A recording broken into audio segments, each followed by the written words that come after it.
Why do we remember movies? Some movies we remember because of the effects.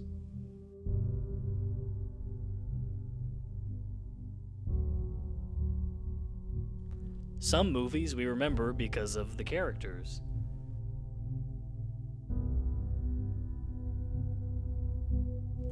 Some because of the sound.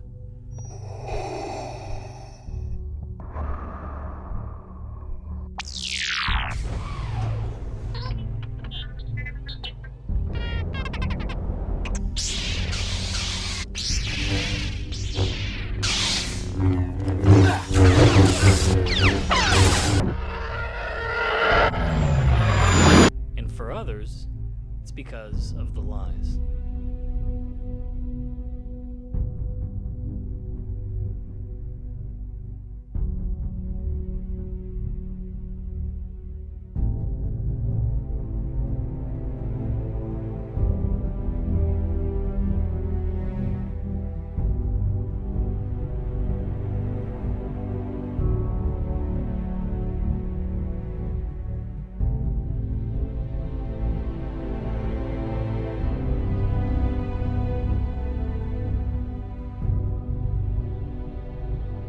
So what is it that captivates us about lies? What is it that Nolan accomplishes with these lies? And why does lying work in storytelling?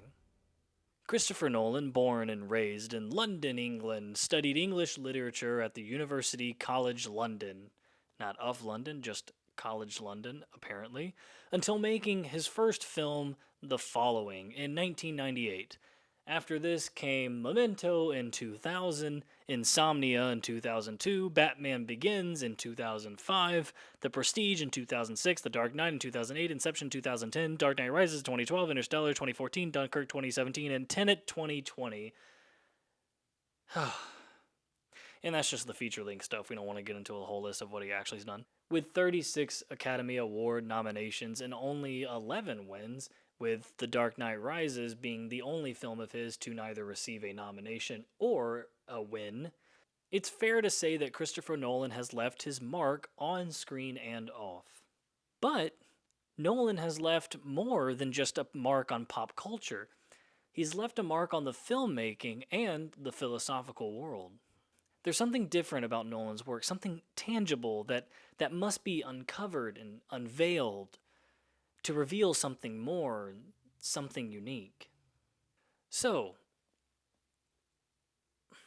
didn't get a neck pop that time. Let's try to break it down and uncover what is.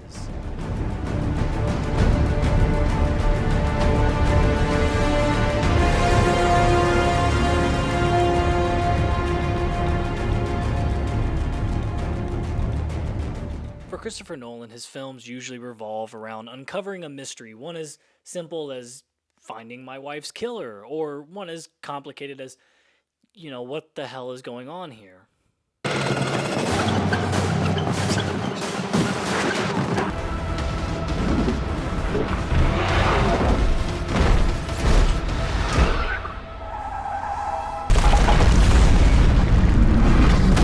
But there's one thing that's at the heart of these mysteries that we take for granted: the truth.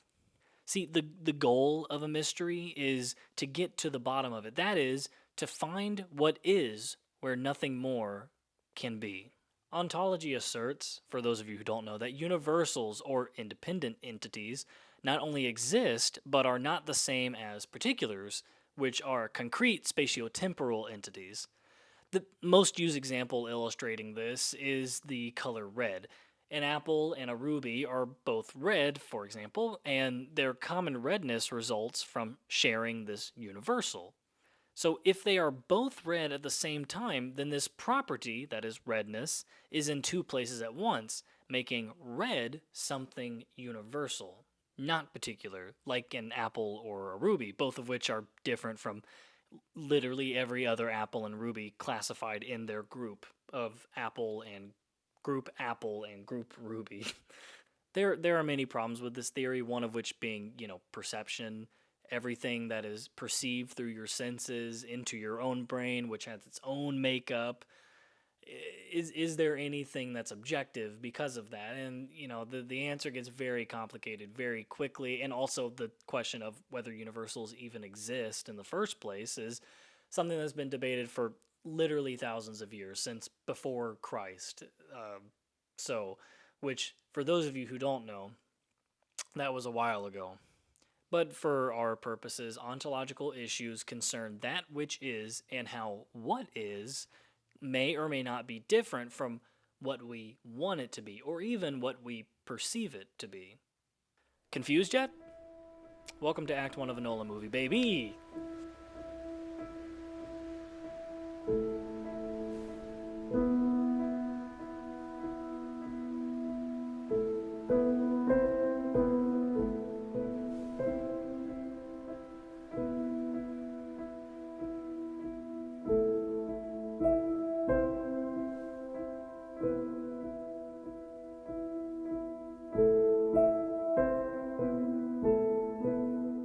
Nolan's films do not abandon the idea of truth altogether, but they show us how truth must emerge out of the lie if it is not to lead us entirely astray. The movement of the typical Nolan film is not, as in most films, from ignorance to knowledge. Instead, the spectator moves from mistaken knowledge to a late knowledge that corrects the mistakes. The fictional Christopher Nolan.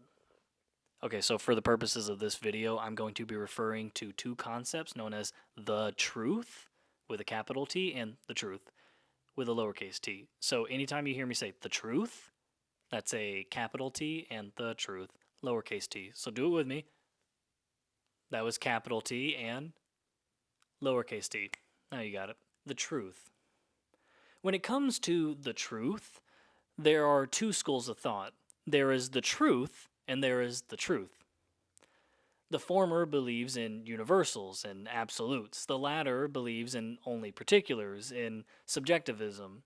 The former says that the truth is absolute, measurable, objective, and must be held above everything else. The latter says that truth is relative, immeasurable, partial, and only a lens through which we view the world. Maybe I'll figure out an editing thing, because me being able to go the truth and the truth, that's just going to get, I'm not going to be able to inflect properly. I'm not going to be able to speak. How am I going to speak if I can't inflect?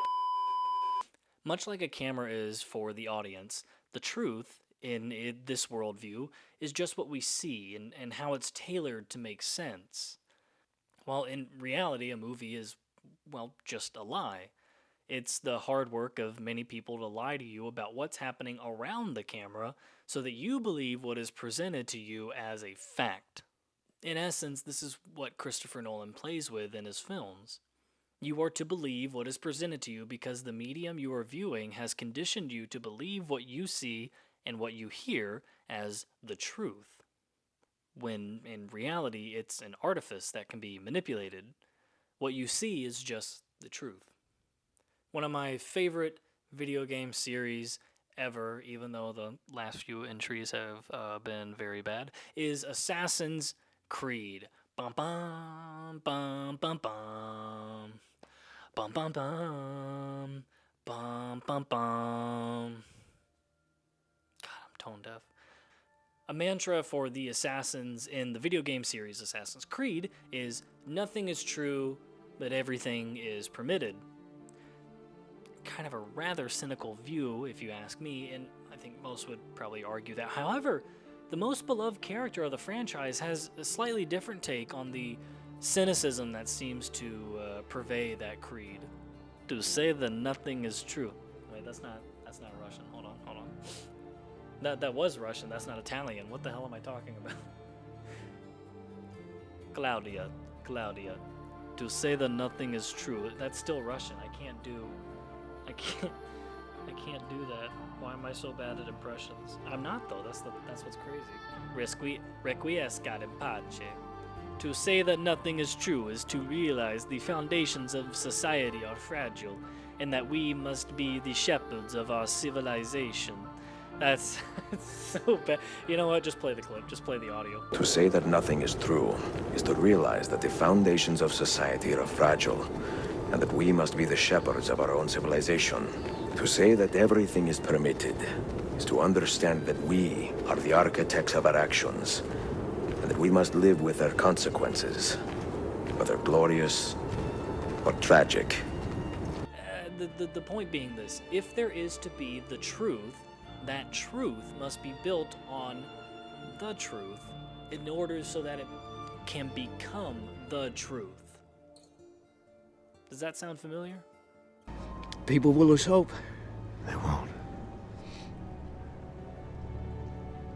They must never know what he did. Gotham needs its true hero.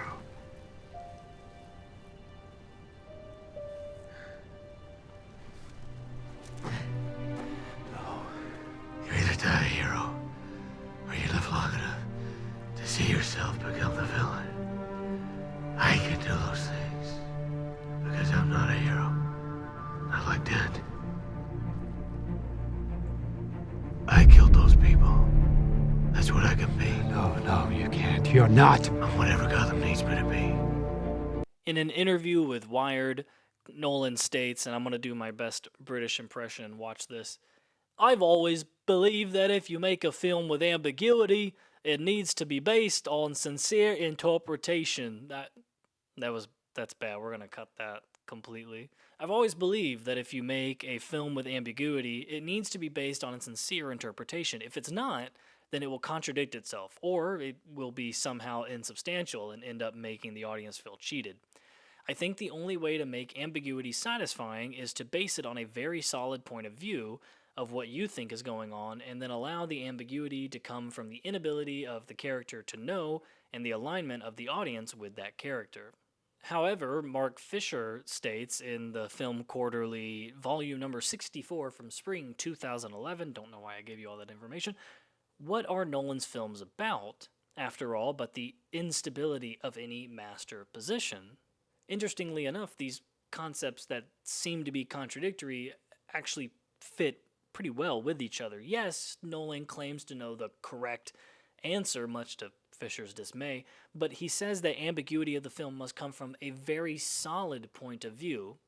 It's this pragmatic sense of the truth, whatever interpretation is most useful, that must be the correct one, not necessarily that it has this objective quality to it that makes it right or makes it wrong, but that it is, let's say, the most useful. Take Cobb from the seminal Inception. Longing to see his kids again after being incriminated for his wife's death. Interestingly enough, his wife actually dies because of, his own deception. He successfully incepts an idea into the air of a powerful company at the behest of another powerful businessman. In doing so, the businessman clears Cobb's name, and Cobb is finally able to see his kids again. However, the totem that Cobb has, previously belonging to his wife, when in dream space never ceases to stop turning. Cobb meticulously spins the totem every time he's in reality because he has to know where he is. He has to know the truth. But when we find ourselves at the film's conclusion, he spins it again until he sees the faces of his kids. He turns his back on the totem as it spins and spins, faltering slightly, but the film cuts to black before the audience knows for sure if it's real or if it's a dream. But see, the point is that Cobb doesn't care about the truth now. He only cares about the truth. His interpretation of the world where he has his kids is the most useful to him, so that's the world he chooses to accept. It's the opposite of his wife in practice, but interestingly enough, it's the exact same as his wife in theory.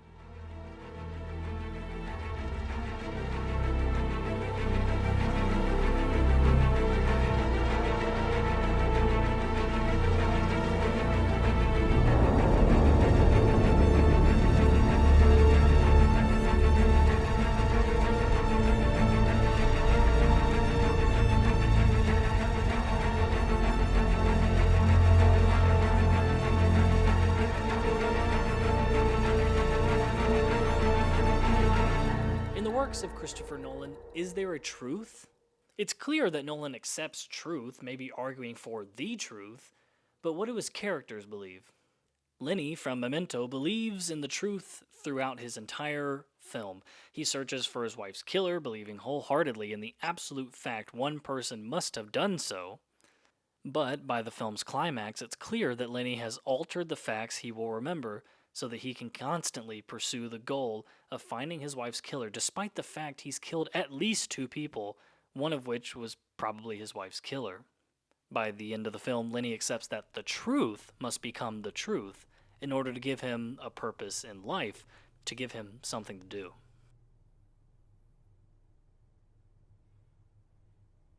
In The Prestige, both Angier and Borden make a living on lying to the audience, to their loved ones, even to themselves. And yes, I know that that is cliche. That was the point of that, because I thought it was...